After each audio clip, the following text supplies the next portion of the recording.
principio de la vida es la luz. Es decir, nosotros no estaríamos presentes si la luz no existiera. Nuestra reflexión tradicional, un poco más desde la biomimética, son estos 4.600 millones de años que lleva la Tierra existiendo. Y me gusta recordar esto siempre para entender por qué nosotros trabajamos con la agenda de biodiseño. Esta analogía de si la Tierra tuviera un año, nosotros estaríamos, o el ser humano hubiera nacido, o el Homo sapiens más bien, el 23 de diciembre a las 36 horas y la revolución industrial hubiera pasado a las 23 horas de la noche. Estoy diciendo, yo estoy igual que Mike, medio tontada. A las 11 de la noche con 59 minutos 58 segundos. Y hoy en día estamos a las 11 de la noche 59 minutos 59 segundos con la mitad del planeta destruido todo a causa del ser humano. La reflexión nace desde ahí pensando que tenemos un segundo para revertir esa ecuación que hemos dañinamente hecho en menos de 100 años. Y pues si lo vemos matemáticamente nos quedarían menos de 100 años para reparar el daño que hemos hecho. Interesante entender que tenemos una gran escuela que nos ha enseñado a través de la luz cómo hacer las cosas de manera correcta. Esto se oye como de iglesia, pero no voy por ahí. Vamos a hacer una religión de biomimética. Y cómo tenemos realmente un espacio muy corto de tiempo para revertirlo y tenemos a un gran maestro que nos ha enseñado cómo se diseña por más de 4.600 millones de años.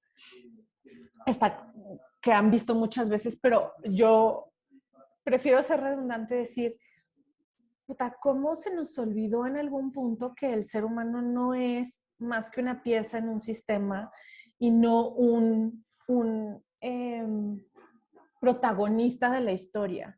Y me parece que ahí empieza la gran reflexión, porque quitarnos el rol de protagonistas como diseñadores se vuelve 2 veces más complicado. O sea, está la del ser humano y luego la del diseñador, que se los digo con humildad y conocimiento de causa, a veces nos sentimos como unos seres medio superiores capaces de enseñarle al mundo cómo tenemos que diseñar las cosas. De los 10 principios de sistemas naturales que seguramente también vieron, simplemente quería recordar aquellos que directamente relacionan la luz. Entonces, los seres, pues los organismos funcionamos a partir de luz solar y ahorita vamos a regresar a uno muy básico. Usamos solamente la energía imprescindible, el 80% de la energía potencial que usan los organismos para funcionar es energía solar, incluyendo, por ejemplo, las aves. Yo ahorita tengo una obsesión con las aves porque vivo en un país que, como ustedes, bueno, Colombia es el número 1 en aves, y es increíble cómo la luz traza, por ejemplo, el momento en el que las aves tienen que migrar. O sea, cuando ven que la luz empieza a disminuir, ellas saben que es el momento de emprender la partida. Adecuamos la forma y la función de todas las especies en relación a la luz, o sea, la capacidad de luz o en parte a la capacidad de luz. Contrarrestamos los excesos desde el interior, o sea, la homeostasis es el principio natural que regula a un montón de especies basado en la cantidad de luz que somos capaces de, o los efectos que la luz genera en los organismos, y aprendemos de nuestro contexto y modificamos en relación a la luz la manera en la que nos relacionamos con el contexto. Yo creo que si observamos o si somos capaces de entender esto, nos damos cuenta que al final la luz ha sido la rectora de la vida y nosotros nos hemos olvidado, le hemos dejado pasar a un segundo término de una manera muy sencilla. Estos son los estermatolitos que, pues, es una vieja foto, pero a mí me funciona porque tuve la oportunidad de tomarla yo misma. Y son los primeros organismos que le dieron origen a la vida. Los estermatolitos son una serie de microorganismos, son cianobacterias fotosintéticas, que cuando la luz pudo pasar, pudo pasar a través de las distintas capas de gases que conformaban en ese entonces la, no puede ser, estoy completamente buscando mis palabras, pero bueno, la capa superficial de la Tierra, lo que sucedió es que estos microorganismos, por primera vez por fotosíntesis, formaron una capa microbiana y unos lodos que le permitieron atrapar el dióxido de carbono y generar oxígeno. Es decir, la primer gran empresa, por así ponerlo, o el primer gran diseño de la naturaleza es un diseño, o el primer gran diseño para la vida es un diseño fotosintético. Quiere decir que a partir de ese momento, toda la vida se generará a través de condiciones que de una u otra manera se interrelacionan con el paso de la luz en distintas escalas. Y como hemos visto, como ustedes están analizando, en la naturaleza todo es intrasistémico. Entonces, en un mismo organismo pasan muchísimas cosas al mismo tiempo, de las cuales el cálculo del Biomimicry Guild es que el 97% más o menos tiene que ver con la luz. Para poder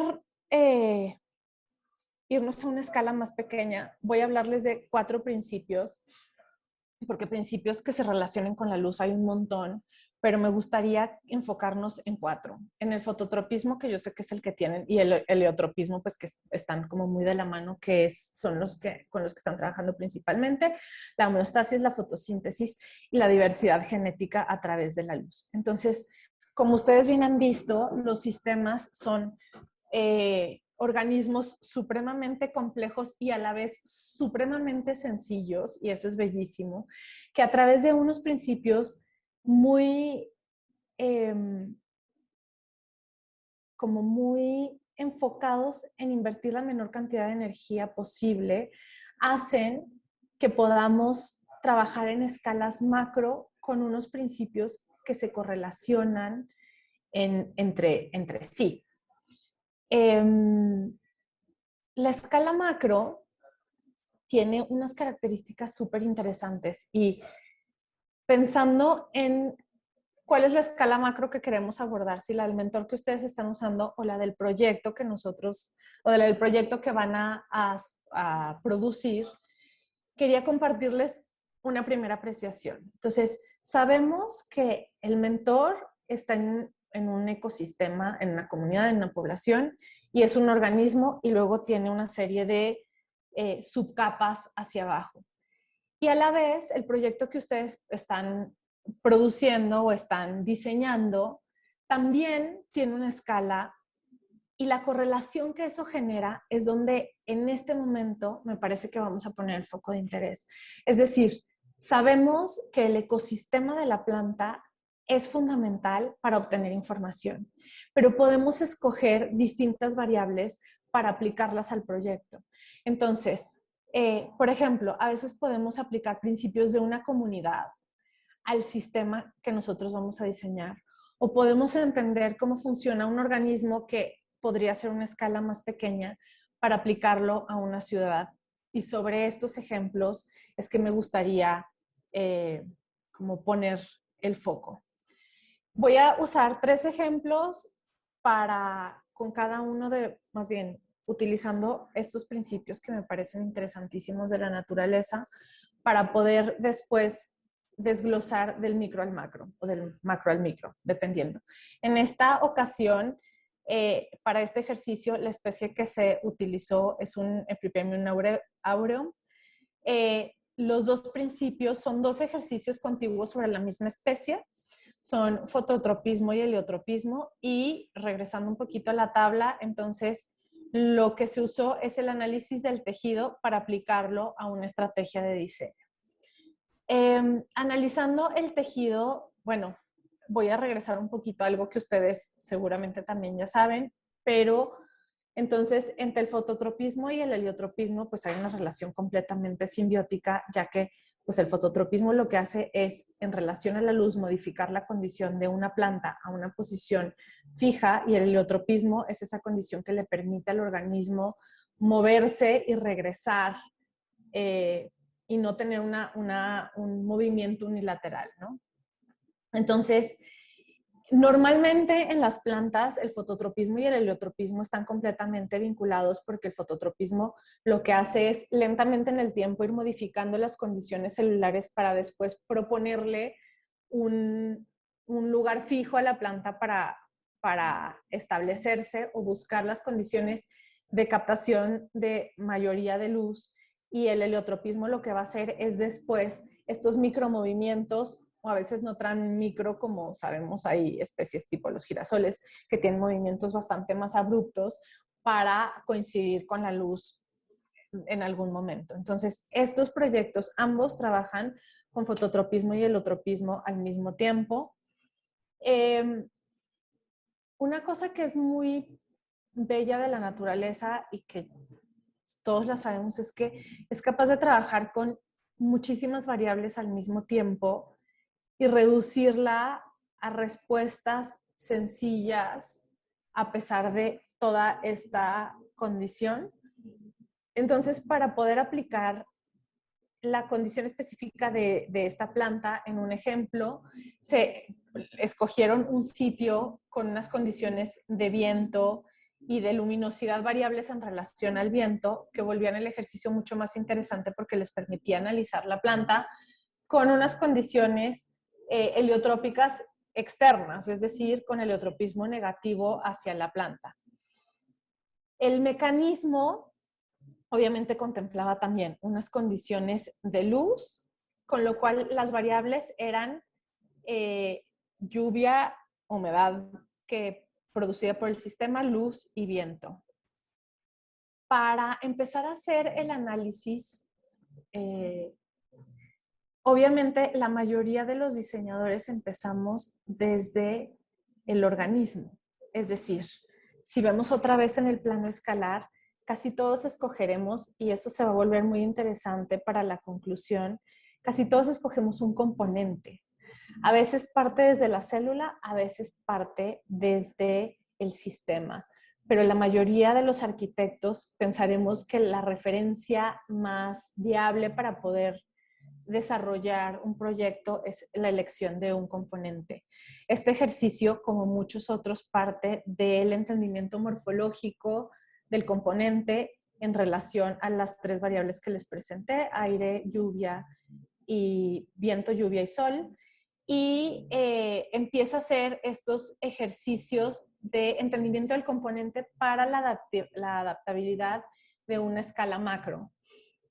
Entonces, como todos los ejercicios, sufre una serie de iteraciones que le permiten explorando geométricamente cómo funciona la planta a nivel celular y eventualmente la planta, la elección del prototipo, que es este que les estoy señalando acá, deviene en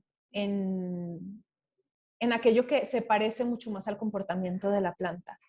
Muy interesante también darnos cuenta, y esto lo van a ver aquí en la iteración digital, que a los seres humanos, por algún extraño motivo, nos cuesta mucho trabajo imitar la simplicidad de la naturaleza. Y normalmente necesitamos mucha más complejidad para poder hacer lo mismo que ella haría en un solo componente. Entonces, la estructura para poder abarcar las tres variables que querían proteger, que son bastante, como más bien son normales en la naturaleza, viene en un ejercicio multicapa que es capaz de trabajar con la luz de manera mecánica, trabajar con el agua, más bien los tres de manera mecánica, uno inducido y dos solamente como reflejo. Y terminamos con un prototipo, pues, multicapa, que lo que hace es proteger de la luz, del agua y del viento, dependiendo de cómo se presente. El prototipo al final pues es este, y si lo ven aquí, evidentemente él abre o cierra dependiendo de la humedad, o bueno, de la lluvia, de la luz y del viento, protegiéndose o abriéndose dependiendo de las condiciones climáticas y de lo que se propuso como condiciones aceptables en relación al comportamiento de la planta.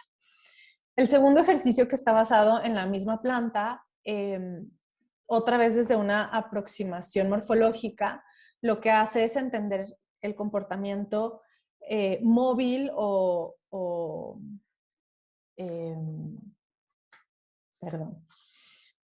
heliotrópico de la planta para poder desplazarse ahora en un comportamiento de heliotropismo negativo. Es decir, en vez de buscar la luz, escondiéndose de la luz y generando un sistema que, ojo, aquí voy a presentarles mi primer signo de interrogación, funciona otra vez de manera mecánica asistida para poder abrirse o contraerse dependiendo de las condiciones de sol para moverse en contra de. La segunda especie que les voy a presentar, o el segundo ejemplo, es una que tenemos posiblemente, o al menos que yo tengo muy a la mano y que me ha parecido siempre como muy sutil, que son las famosas suculentas. Las suculentas son una especie de sobremanera interesante por lo básico del comportamiento. Entonces resulta que las suculentas tienen esta capa pequeñita de piel semitransparente que les permiten regular de manera homeostática la luz. Quiere decir que regulan los mecanismos internos manteniendo la constancia y la estabilidad del organismo para que la humedad no sufra o para controlar las condiciones de humedad que de manera básica es como viven las suculentas. La evolución morfológica de las suculentas es justamente a través de este modelo homeostático que le ha permitido pues, cambiar su morfología y pues conocemos varios tipos de suculentas, todos dados de este pequeño patrón homeostático.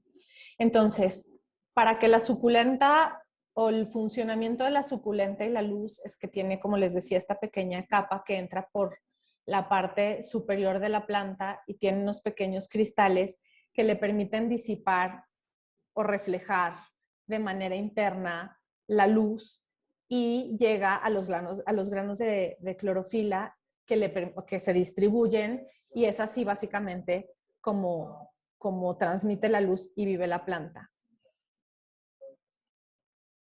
Para mí este es uno de los ejemplos más sencillos de funcionamiento de la luz en plantas y uno de los más interesantes, porque así como les hablaba de los espermatolitos, esa empresa o ese primer ejercicio de la naturaleza de poder separar el dióxido de carbono por medio de la luz, es un ejercicio que el ser humano jamás ha sido capaz de imitar. O sea, el primer ejercicio propuesto por la naturaleza es uno que el ser humano sigue buscando cómo lograr y lo único que logramos son industrias complejas para poder captar dióxido de carbono. Las suculentas, que también son una especie muy básica, por así decirlo, dentro de la naturaleza, tienen un sistema de autorregulación de luz y humedad muy sencillo que tampoco hemos sido capaces de imitar de manera simple. Entonces, el ejercicio de diseño lo que pretende es generar un sistema que se puede expandir ad infinitum, por así decirlo, donde lo importante es el componente que imita a la suculenta.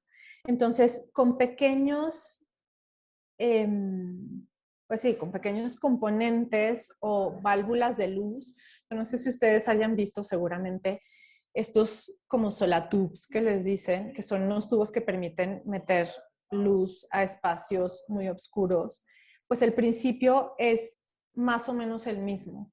Entonces, la idea es tener unas burbujas con una composición. Aquí hay una aplicación química que es interesantísima porque no se queda en un ejercicio arquitectónico, sino en un ejercicio de cómo a través de espejos y líquidos podemos imitar la función de las suculentas para dejar entrar no solamente luz, sino que estas pequeñas válvulas acuosas sean capaces de regular la temperatura y la luz para espacios interiores.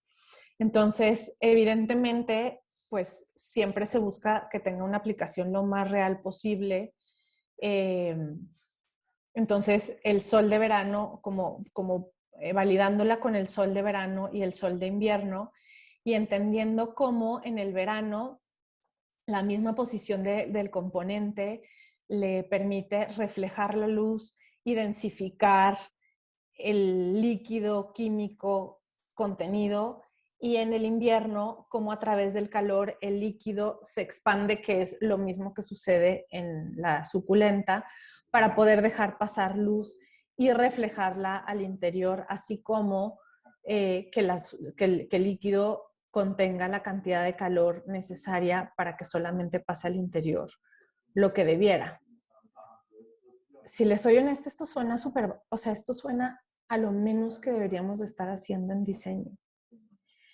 Y nosotros como arquitectos, pues al ver que esto existe, me cuestiono mucho cómo hemos terminado con sistemas que se van sobreponiendo y complejizando, y entonces cuando no podemos resolver la luz, entonces metemos un sistema mecánico de aire acondicionado y de repente el sistema mecánico de aire acondicionado genera otras consecuencias y no trabajamos sobre esto que en escala macro podría ser una solución de techos para ciudades enteras. El tercer y último ejemplo es uno en escala de la ciudad. Cuando hablábamos con Mike del tema de las escalas, yo le decía, ¿qué es lo que necesitamos tener en escala macro? ¿El mentor o el resultado? Y me parece que a mí me abrió un mundo distinto como del entendimiento de hasta dónde podemos llevar esto en la vida útil. Y yo creo que posiblemente, no sé si Rolo está o no, pero Rolo debe conocer este proyecto que a mí me ha parecido muy interesante porque habla un poco más de la diversidad genética. Y la escala macro tiene una particularidad, y es que no es tan sencilla de aislar en un momento específico, porque para entender la escala macro necesitamos hacer un chequeo en el tiempo de la especie mentora que estamos analizando, o más bien, podemos incorporar la variable tiempo en el estudio para enriquecerla y entender cómo fue que evolucionó la especie genéticamente para poder adaptarse de la mejor manera. En la adaptación genética pasan dos cosas interesantes en la escala macro.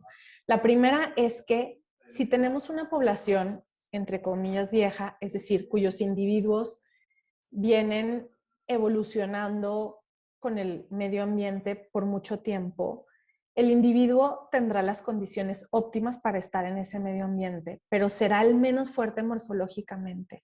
Son aquellas especies que son sometidas a un estrés grande, las que hoy en día se analizan como prototipos de biodiseño, porque aquellas que tuvieron que sufrir adaptaciones ágiles nos permiten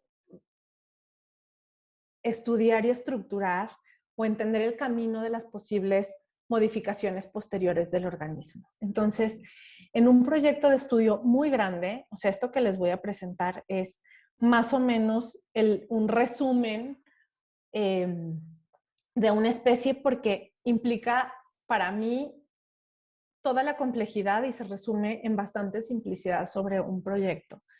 Entonces, haciendo un estudio de cómo esta especie se adapta al sol y cómo se modifica genéticamente para adaptarse a la luz, se sacaron unos modelos matemáticos que permitían el entendimiento del movimiento y de la adaptabilidad genética a futuro de la especie. El ejercicio se aplica mucho más, o sea, a la escala macro-macro, que es a la escala de la ciudad.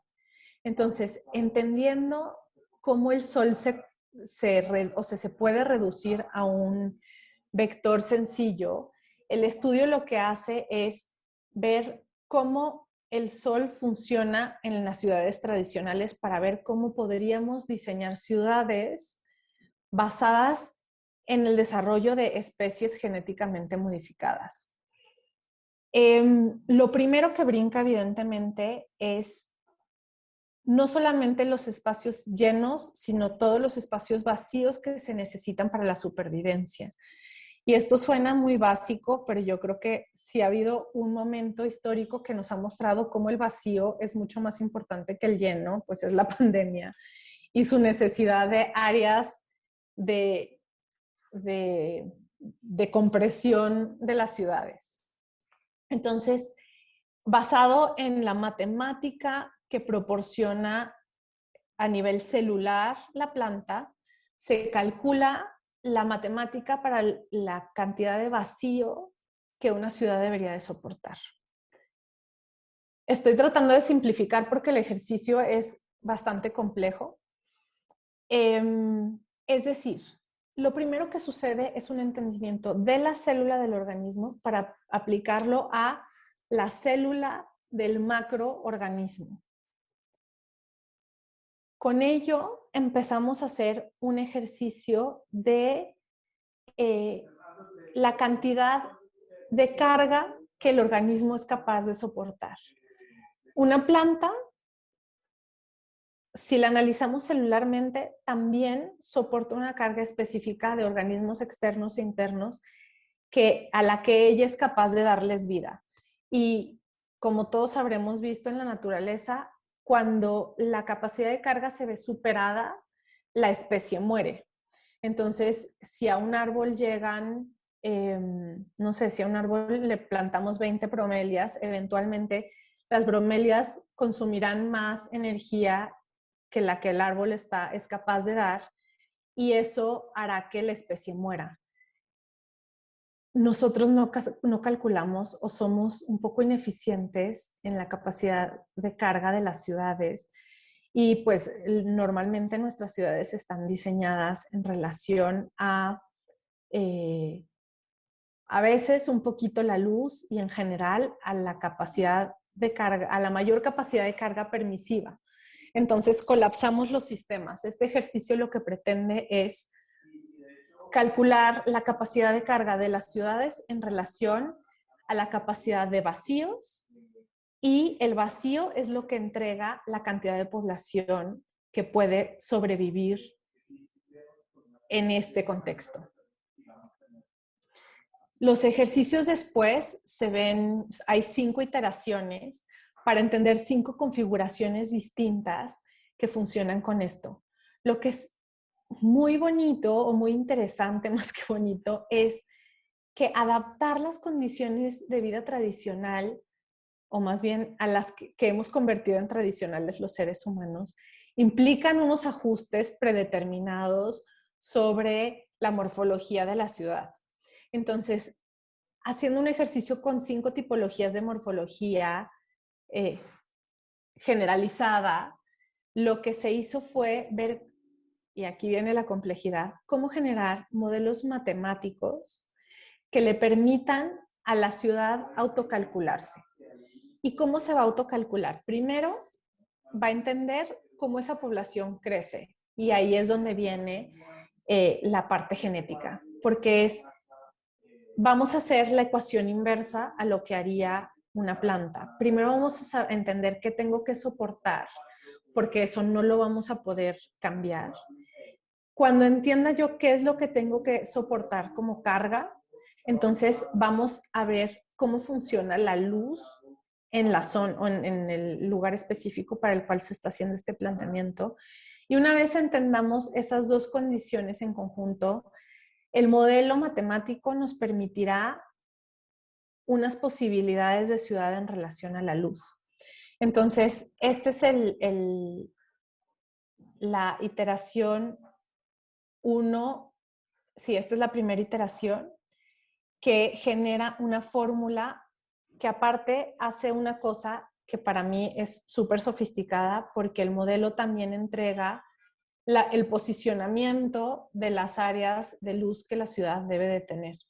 No sé si estoy siendo muy clara, pero si no, ahorita me preguntan y recapitulamos. Los 5 planteamientos ideales son estos en relación a una condición específica. Entonces son 5 iteraciones o 5 posibilidades o 5 plantas distintas bajo un mismo primer indicio de condiciones específicas sobre las cuales se hizo la iteración. La conclusión a la que a la que llegan, en este caso, Weinstock está involucrado en el proyecto, es que es como muy complicado la manera en la que los seres humanos estamos diseñando las ciudades, porque fallar es difícil. Es decir, si nosotros sembramos una semilla de una misma planta en un mismo lugar, aunque las condiciones vayan cambiando, esa planta, así la sembráramos idéntica 5 veces con las mismas condiciones, ella sería distinta las 5 veces, porque la naturaleza es capaz de adaptarse a la macroescala de muchas maneras distintas. Lo irónico es que el ser humano se planta y se equivoca a la primera. El ejercicio al final logra formular distintas hipótesis de adaptabilidad y distintas genéticas de la ciudad con un mismo ejercicio siendo 5 veces exitosos. Y creo que esto es una invitación enorme a entender que nuestros diseños, si bien ahora estamos por, por una condición excepcional haciendo trabajos de biodiseño por obligación, si fuéramos capaces de entender estos principios para la aplicación de la escala micro, mediana y macro, todos podrían ser una escala macro, como les platicaba en el ejercicio de las suculentas. Para terminar, unas aplicaciones que seguramente ustedes han visto en arquitectura, pues obviamente un ejercicio al bajar, las torres al bajar de Zaha Hadid, que tienen un sistema reactivo a la luz. Yo no me atrevería a decir que es fototrópico, pero al menos el principio está. Y este que yo no sé si ustedes hayan visto que como ejercicio de biodiseño me parece interesantísimo, que fue un pabellón construido en 2019, entre muchísimos ejercicios arquitectónicos que podemos ver. Me cuestionan lo que les decía hace rato, la cantidad de sofisticación o mecánica que los diseñadores tenemos que utilizar para llegar a las mismas conclusiones que la naturaleza hacen de manera sencilla. Pareciera que si bien el Fiber Pavilion, que es este que vemos acá, tiene una similitud o una precisión de la imitación de un sistema de apertura y cierre controlado por la naturaleza, el nivel tecnológico que implicó el diseño se vuelve mucho más sofisticado que aquella simplicidad que la naturaleza a veces nos invita a tener. Hace un par de semanas terminé un libro que los invito a leer, que se llama The One Straw Revolution, la revolución de una paja, que es un agricultor japonés justamente debatiendo cómo el ser humano en su evolución en realidad ha involucionado y se ha convertido en dependiente de muchas más cosas porque no ha sido capaz de traducir la simplicidad de la naturaleza a ninguno de los rubros en los que habitamos. Y honestamente se los planteo como una inquietud mía y una reflexión genuina, porque a pesar de llevar muchos años como en el tema del biodiseño, si me preguntan, mi ejercicio arquitectónico está muy lejos de lograr esa simplicidad que la naturaleza logra. Y en la teoría, todo esto ha resultado muy bello, pero si vemos la práctica y estos ejemplos, en la práctica, la complejidad excesiva siempre forma parte de todo esto que vamos diseñando. Entonces, pues la invitación es a reflexionar, porque ahora ustedes están en el momento en donde tienen la capacidad de superar estos ejercicios, por mucho que yo creo que por supuesto que lo podemos hacer, desde un entendimiento mucho más profundo de las células al organismo, al sistema, al ecosistema, para la aplicación en la arquitectura de la sofisticación de la naturaleza desde la simplicidad de sus componentes.